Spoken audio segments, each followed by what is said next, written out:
this week? Good. Yeah. Yeah. We just got to walk through today, so anticipate guys like that doing it, but we'll see where it goes through the week. But feel good about them. Where do they stand with Orlando? Same. Yeah. Feel good about them getting back into work. Coach, you talked about the crowd here at Paycor and just how great they've been and encouraging them for this week. Just talk about what it means to this team and that energy that they provide, especially in big games like this. Yeah, and we know this is our last home game of the season, and so to go out with a bang, I think is appropriate. We got to have our best game of the season as coaches and players, and so looking forward to the fans having their best game of the season as well. And it makes an impact with the energy on the sidelines. It makes an impact on the other team's offense, and it's a tremendous environment. And I know it's going to be that way on Saturday, I guess. When are we playing? Whatever day. Today's Wednesday for me. What have you seen on film that Denver's coaching staff has done to maybe help Nix, and what has he done well? They do a good job around the ball. He's good on the nakeds, uses his feet to take off. I've seen him make a lot of plays as a drop back passer as well as a rookie. So I just think as the season has gone, you've seen that confidence really increase, where he's got a good understanding of their offense. They've got good packages off the run game, with their screens and their nakeds and all that stuff. And he's been an efficient player for him.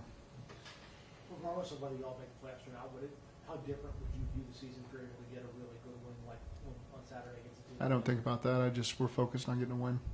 How'd Joe come out of Sunday? Good. Did you overlap with Vance in Miami? No.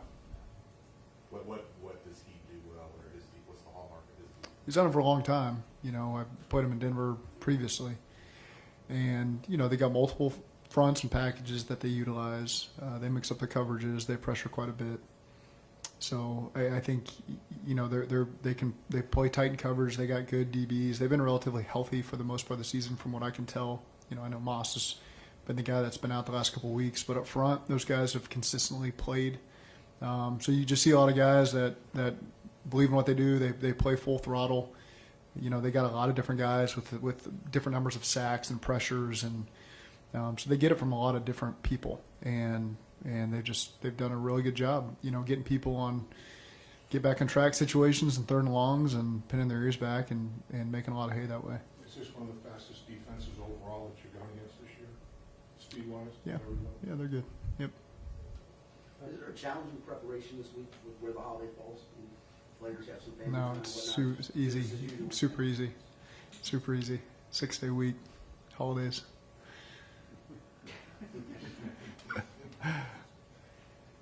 They like to use Sertan to follow the team's best receiver. How often have teams done that against Jamar? How often do you see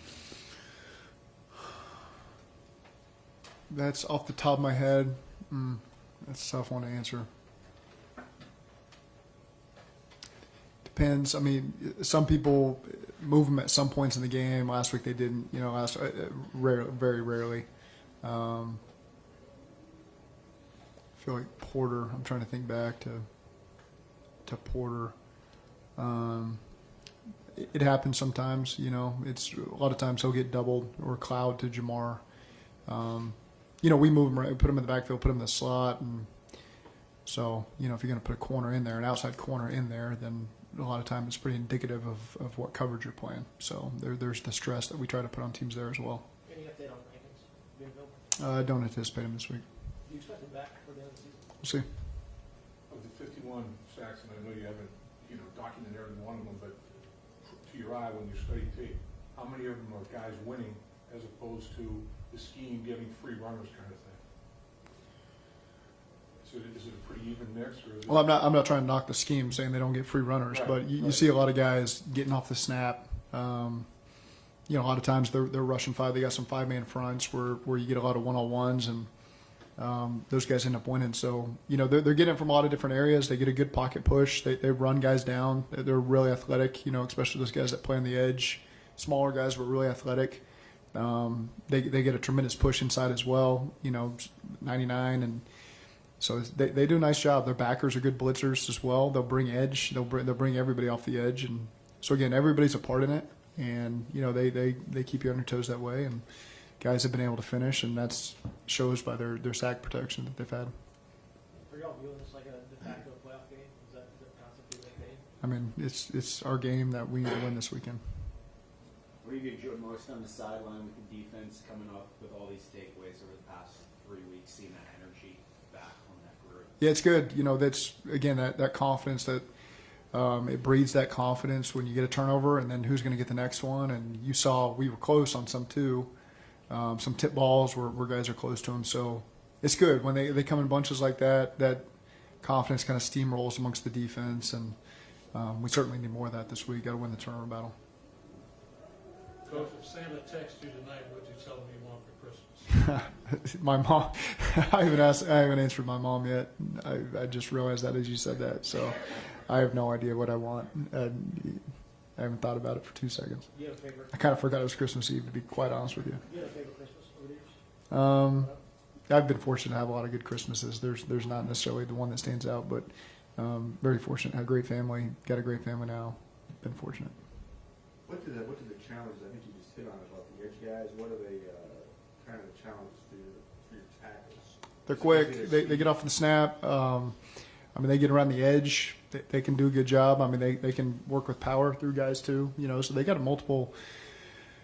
And again, they just get that push, and so the pocket can collapse, and they can chase you down, and there's not a lot of places to exit for the quarterback as well. So, just it's a good defense. You know, they play good football all around in all three phases. I mean, the special teams is really good as well, and so tough group. This will be the fourth time this year, and next week will be the fifth, that you played a team on extended rest, whether it be a bye or coming off a Thursday game. Is that overrated, or is that a big disadvantage? It's what the schedule is. You know, we could have helped ourselves by playing last Thursday, you know, had we played better. So I don't look at it as it is what it is. You know, and you just got to get your team ready, and they'll get their team ready. Sorry, how's T doing? The ankle? Yeah, T's good. We'll just take it day to day, see where he's at. How's Orlando Brown doing? Same. Start working him back in.